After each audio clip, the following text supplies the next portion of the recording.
सभी बच्चों को शुभ प्यार और राधे राधे। आज के इस ऑनलाइन क्लास में आप सबों का स्वागत है, वेलकम है। आज हम लोग जानेंगे 9 क्लास का पॉलिनोमियल जो चैप्टर 2 में है और उसके पहला जो एक्सरसाइज है उसको हम लोग बनाने का प्रयास करेंगे, समझने का प्रयास करेंगे, क्योंकि बच्चों को लगता है पॉलिनोमियल बहुत भारी है, क्या है पॉलिनोमियल, समझ में नहीं आता है। वैसा कुछ नहीं है। अगर मेहनत थोड़ा सा करोगे, ध्यान थोड़ा सा दोगे तो निश्चित रूप से जो कठिन लगता है वो तुम्हें उतना ही आसान लगेगा।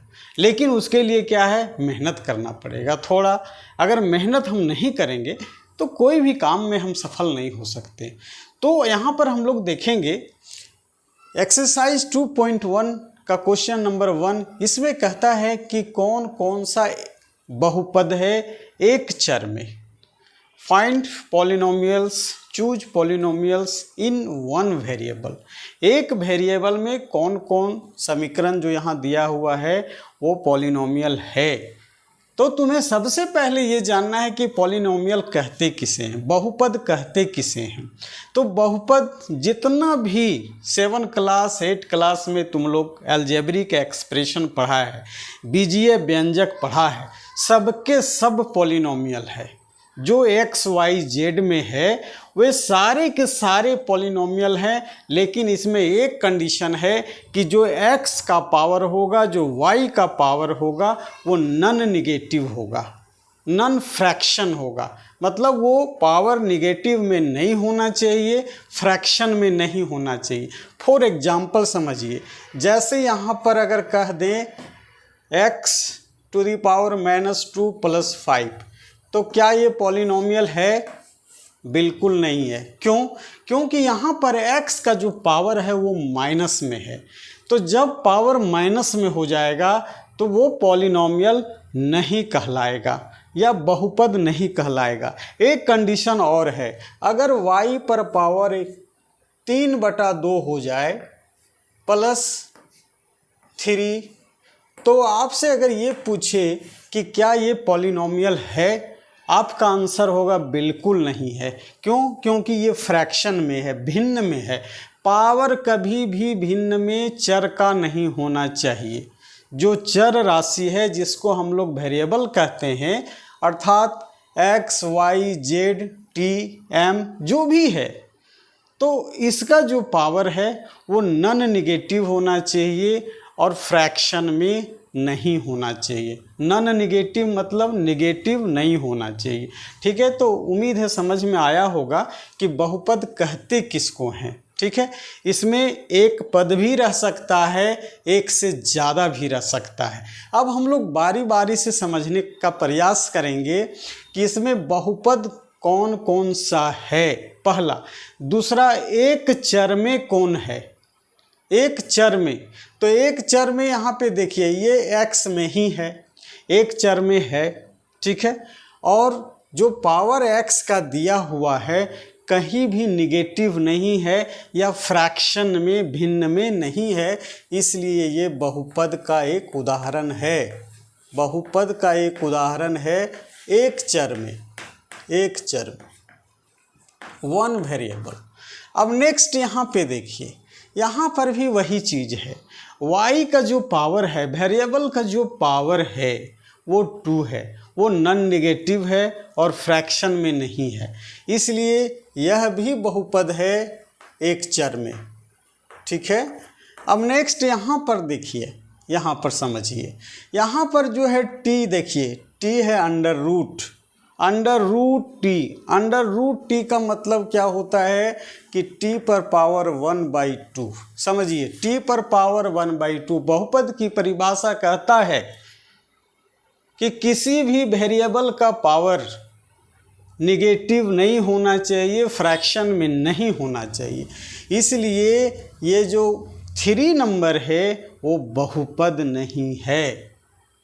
ठीक है, उम्मीद है आप लोगों को समझ में आ गया होगा कि बहुपद किसे कहते हैं। अब यहाँ पे देखिए नेक्स्ट जो चौथा नंबर है, चौथा नंबर में यहाँ y पर पावर कुछ नहीं दिया हुआ है तो 1 है, और यहाँ पर दिया हुआ 2/y। समझिए, अगर 2/y को और y को ऊपर अगर हम ले जाएंगे वैसी परिस्थिति में क्या हो जाएगा, 2 इंटू वाई पर पावर -1 हो जाएगा। यानी y जो नीचे है पावर में जब ऊपर लिखेंगे तो ये -1 में, और जब -1 में हो जाएगा तो ये पॉलिनोमियल नहीं कहलाएगा। ठीक है, तो ये पॉलिनोमियल नहीं है, ये भी पॉलिनोमियल नहीं है। अब यहाँ पर देखिए सबका पावर दिया हुआ है, किसी का 10 है, किसी का 3 है, किसी का 50 है, तो क्या यह पॉलिनोमियल है? तो this is a polynomial in 3 variables. यहाँ 3 वेरिएबल्स हैं, x है, y है और t है। तो this is a polynomial in 3 variables not in 1 variable. आपका क्वेश्चन कहता है कि 1 वेरिएबल में कौन कौन सा एक्सप्रेशन पॉलिनोमियल है। तो ये पॉलिनोमियल तो है लेकिन 1 वेरिएबल में नहीं है, तो क्वेश्चन के अनुसार ये भी नहीं होगा। ठीक है, उम्मीद है ये सब समझ में आ रहा होगा आप लोगों को। और एक क्वेश्चन हम दे रहे हैं आप लोगों को, देखिए और उसको कमेंट करके बताइए कि ये पॉलिनोमियल है या नहीं है।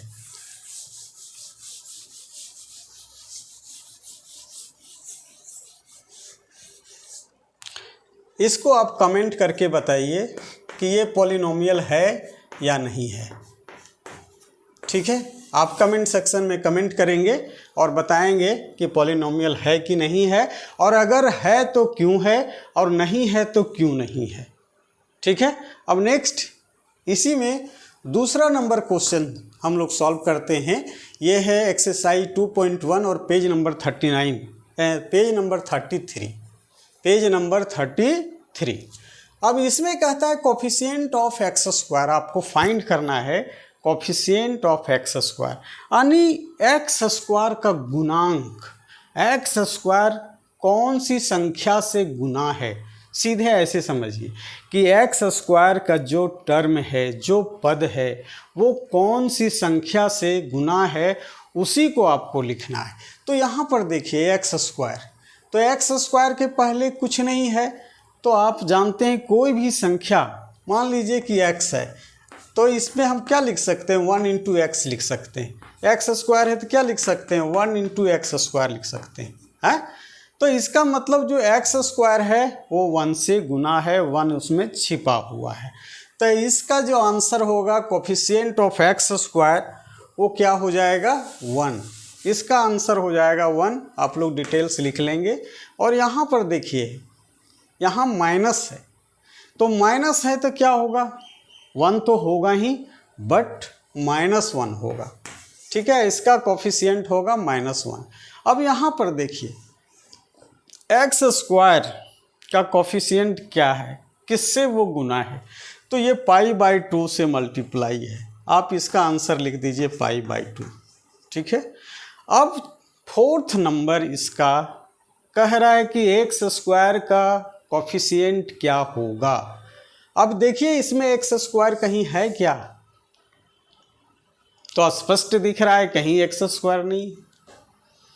तब क्या होगा भाई, क्या करेंगे हम, कुछ नहीं करना है। जब वो एक्स स्क्वायर का टर्म ही नहीं है, इसका मतलब उसका कोफिशिएंट 0 होगा, उसका कोफिशिएंट 0 होगा। इसको चाहे तो इस तरह से आप लिख सकते हो, 0 into x square plus √2x plus -1।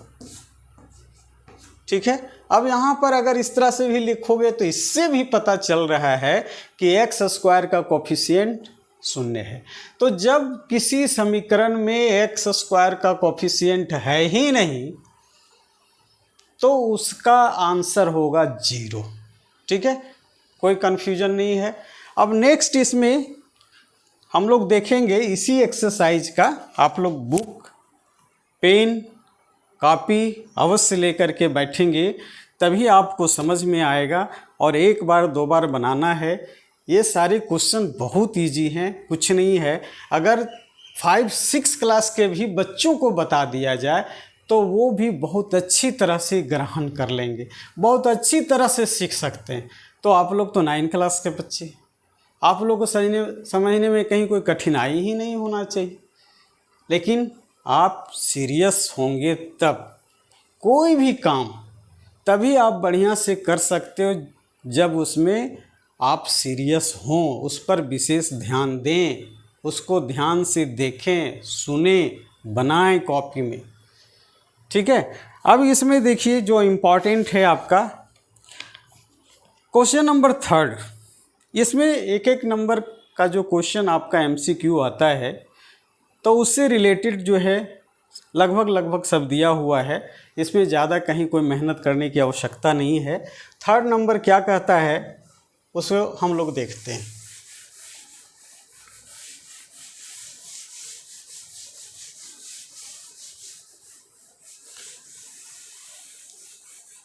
Third number कहता है कि 35 घात का द्विपद या बाइनोमियल ऑफ डिग्री 35 या बाइनोमियल ऑफ डिग्री 35 एक ऐसा आपको अलजेब्रिक एक्सप्रेशन लिखना है जिसका पावर हो, डिग्री हो 35 और उसमें 2 पद होना चाहिए, वो बाइनोमियल होना चाहिए। ठीक है।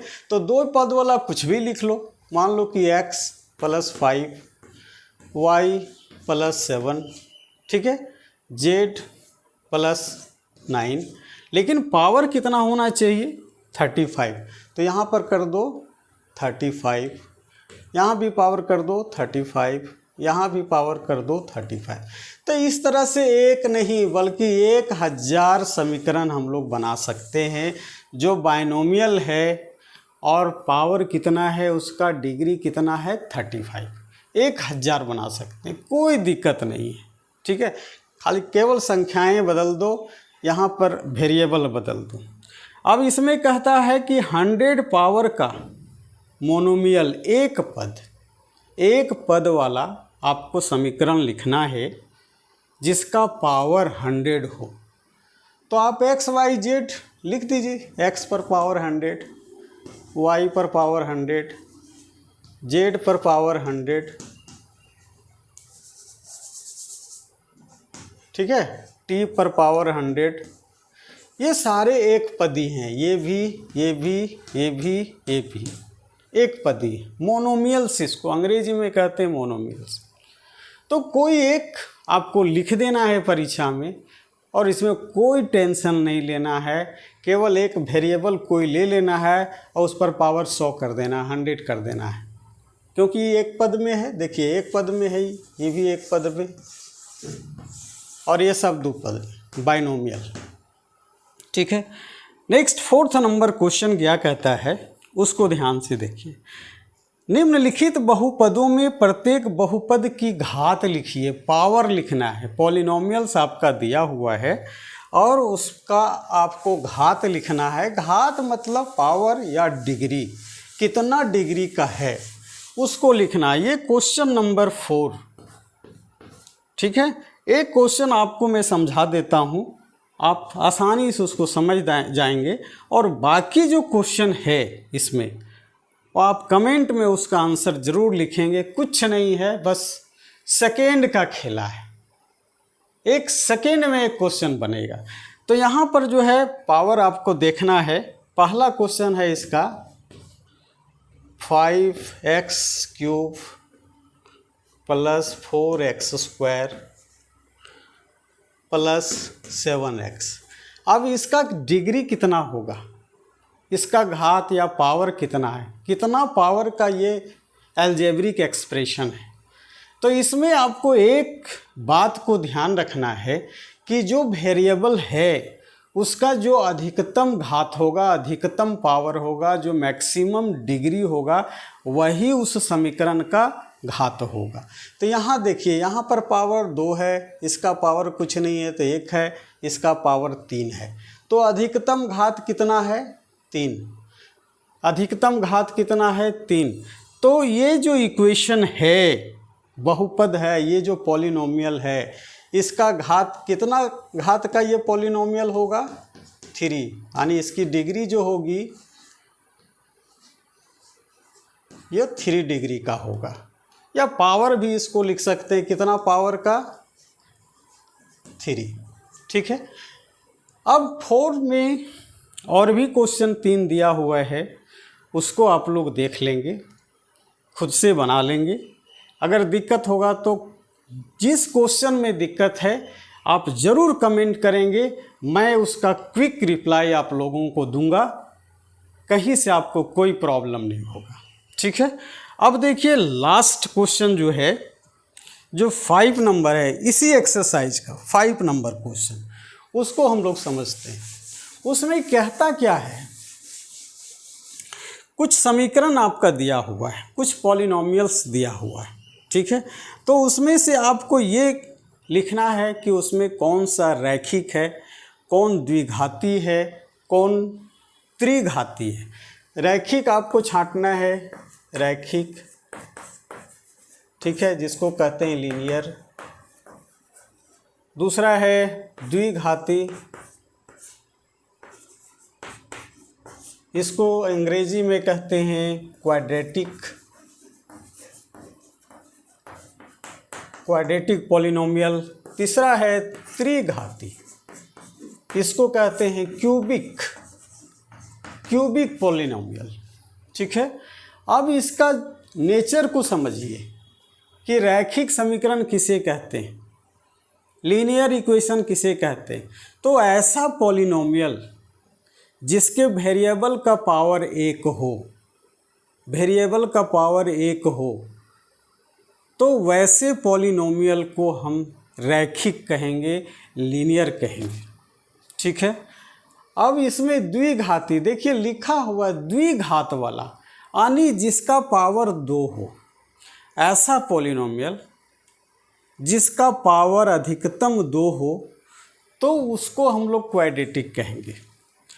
त्रिघाती में क्या है, ऐसा पॉलिनोमियल जिसका अधिकतम घात अधिकतम पावर 3 हो, तो उसको त्रिघाती या क्यूबिक पॉलिनोमियल कहेंगे। तो इसमें जो लिखा हुआ है उसके हिसाब से आप समझ लीजिए। पहला आप देख लीजिए x² + x।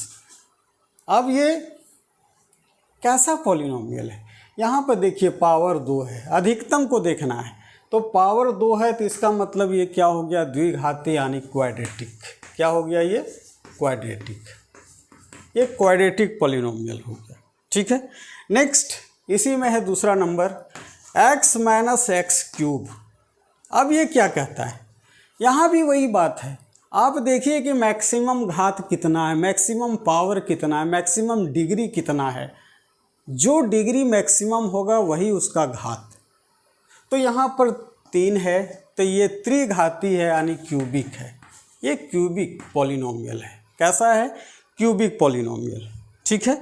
अब इसमें एक और समझ लीजिए 4 नंबर 1 + x। अब देखिए यहाँ पे ये कैसा है, इसका नेचर क्या है। तो यहाँ पर 3 दिया हुआ है, इसमें पावर 1 होना चाहिए, इसका पावर अधिकतम 2 होना चाहिए, इसका पावर अधिकतम 3 होना चाहिए। तो रैखिक या लीनियर का पावर अधिकतम 1 होगा। और यहाँ पर आप देखिए कि x का जो पावर है क्या लिख सकते हैं, 1 + x⁴ 1। ठीक है। तो इसके अनुसार ये लीनियर हो जाएगा, रैखिक हो जाएगा। ठीक है। तो उम्मीद है आप लोगों को अच्छी तरह से समझ में आया होगा, और समझ में आया होगा तो कमेंट करके ज़रूर ये बताना है कि सर मुझे अच्छा लगा, ताकि मैं और इससे बेहतर तरीके से आप सबों को समझा सकूं। तो आज का क्लास में इतना ही, फिर हम लोग मिलते हैं नेक्स्ट वीडियो में कुछ नए टॉपिक के साथ। तब तक के लिए राधे राधे, जय हिंद।